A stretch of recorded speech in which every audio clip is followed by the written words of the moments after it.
Hello and welcome to this episode of Hospitality Talks. I'm Katy Moses, founder and MD of KAM Media, and I'm utterly delighted to say that I'm being joined today by Paul Pavli, industry consultant and advisor. Now, I'm sure that most of you out there watching will know exactly who Paul is and will have had some dealings with him in the past. But for those who haven't, Paul, do you want to just sort of A, introduce yourself and who you are and what you do, and B, let us know a little bit about what you've been doing in the last 18 months?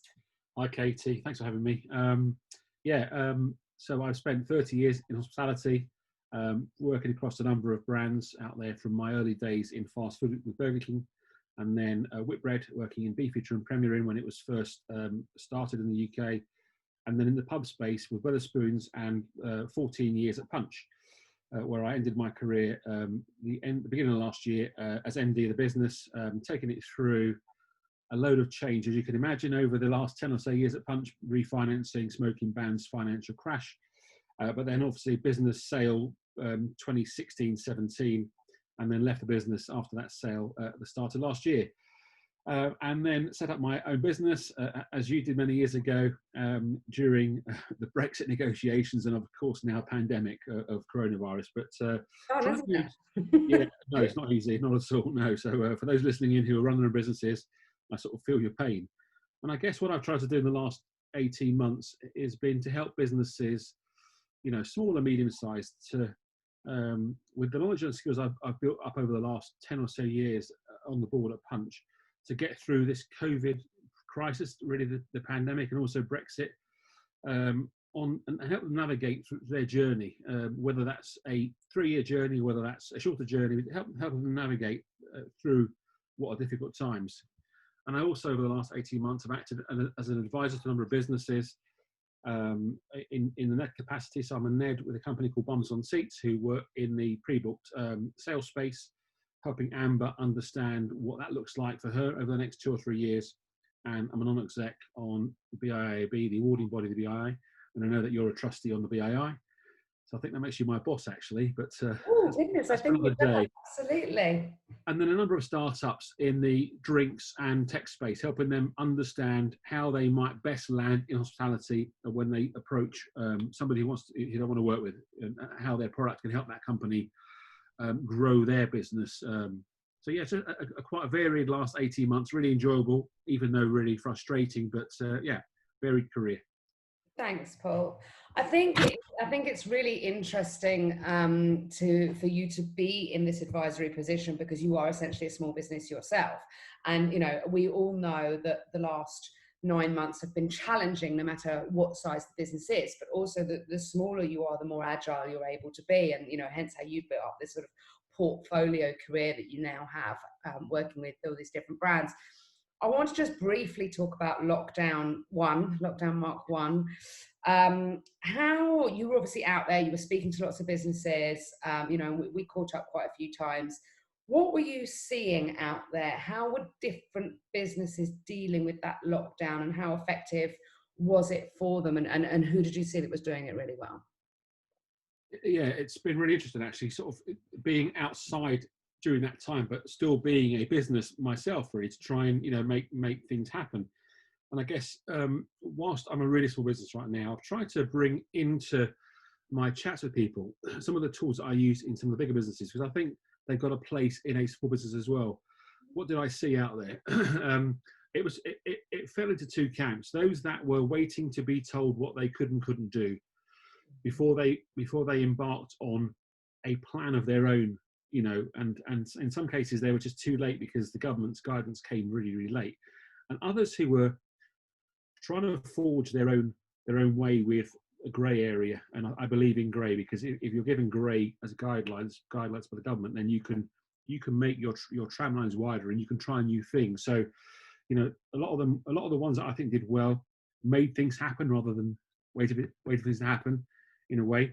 And that doesn't mean that they all pivoted and did farm shops and delivery. Some of them didn't do that, but they knew that the moment that they got the go ahead to open and trade again, what they were going to do.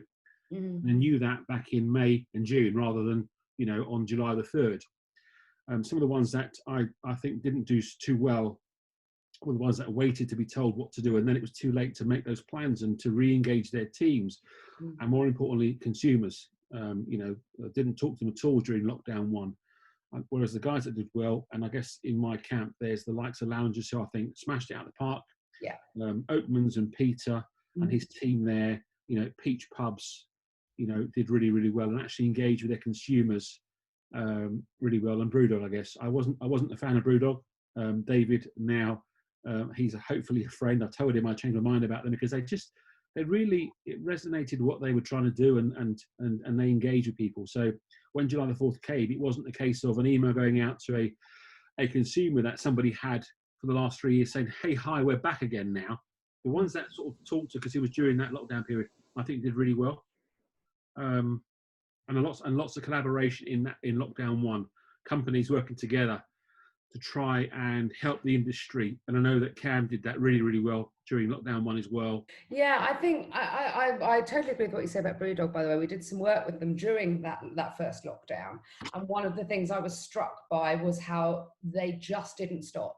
It was very much, we might not be selling anything in the on-trade, but we're still going, and we're still going at it. And we've got some MPD going, and we've got another idea here, and we've got a sustainability idea there. And, they're an exhausting company to work with in a really positive way. Yeah, I also think, a shout out for me goes to Brewhouse and Kitchen. Now I spoke to Chris. I spoke to Chris a couple of times during lockdown, and one of the things I was struck by was that they were looking at this as an opportunity to test and change and test and change. And in my view, the guys that were doing that alongside the guys that were still out there and speaking to consumers and getting their message out there, they were the people that seemed to come out of the lockdown stronger, from what I could see. So post lockdown one, what worked, what didn't work, and then obviously going into lockdown two, what have you seen? I think as an industry in as a whole, I think we did really well. I think it was more positives than negatives. Lots, not too much bad PR about overcrowding and that kind of stuff. The weather was great, so that helped us as well. And obviously, August Eat Out to Help Out helped the industry or the food-led sites to do well. So what worked well? I truly believe consumers still, the ones that came out this first time around, and better than I do, they're the ones that are really loyal to the industry, and they're the ones that will forge in that way and coming out and hopefully telling their parents and their other friends it was safe and it was great. You mentioned Brewhouse and Kitchen, and I should have mentioned Chris earlier, because I went and saw Chris actually just soon after they opened, and they did a lot of work during lockdown. And when they reopened again, you were in there, but if you landed in there from Mars, you wouldn't have known there was a pandemic out there. Tables were distance apart, but there was no black and yellow tape. There was no overdoing on the arrows on the floor. You could go to the bathroom as an adult and have a wee, without being told how to do it. It's not more about keeping that experience authentic, keeping it sort of an authentic hospitality experience, keeping it safe, but also building the safety into the experience rather than the other way around. And the ones that did well, I think, and are doing well now, are the ones that did that really well from July the 4th, because they planned it for the previous 8 weeks. They worked out the consumer journey. They worked out which app they were going to use for their order and pay app. They worked out that customers could order with a member of staff or an app rather than having to order on the app, because that's how that was safer. Well, it's not safer, and consumers want to be able to do both, to speak to a real person and place an order with a real person, or on a different visit, when they want to be on their own for an hour and have a coffee for some work on the computer, use the app. I want to move on to your advice for 2021. So you work with so many different businesses. You've seen the good, the bad, and the ugly over the years, not just over the last few months. So what advice have you been giving to the customers or the clients that you work with for 2021, being that none of us has that famed Christmas crystal ball? Yeah, we haven't got that crystal ball, and I know one of your previous guests was a really good friend of mine, Simon Stedding, who did forecast for the next 10 years, and he didn't forecast a pandemic, which I know is his new name with you, Mystic Simon, isn't it? So yeah, it is good. That's my really good friend. So yeah, I guess in hindsight, now that we know what we've got, the consumers understand who your consumers are as a business better than ever before.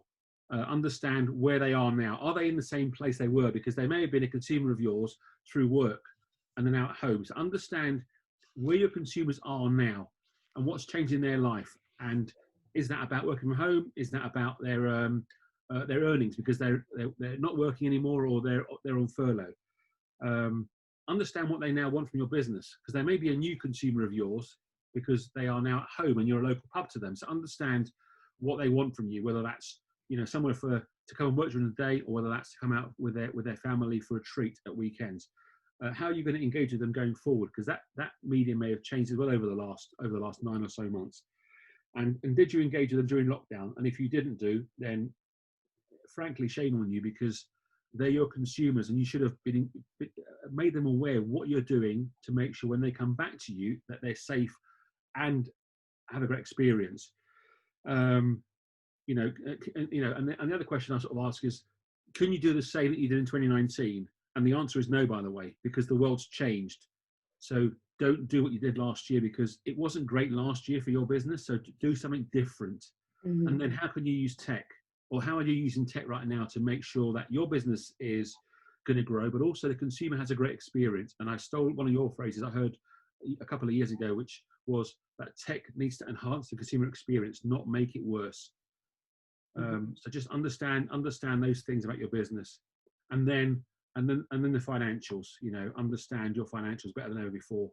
For me, the consumer bit is key, because your consumers will have changed, and their habits will have changed because they're local. And I know you did a lot of work on premium consumers, and they're eating and drinking more premium because they've got more time on their hands. Maybe how can you maximize that for your business?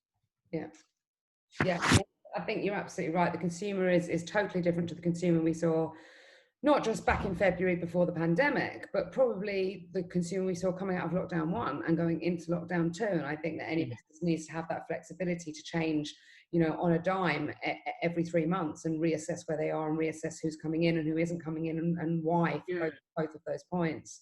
And actually,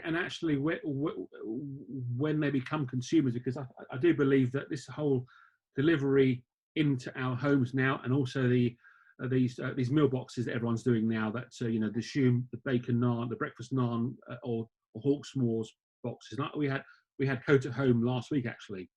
I think we're going to carry that on, as well as going out when we can go out again. I think people will be eating more food in home that they've ordered into home, whether it's delivery as a hot dish or whether it's a meal kit.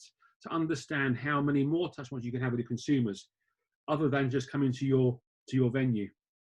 Yeah, absolutely. I totally agree. Paul Pavli, thank you. I think that's a great place to finish.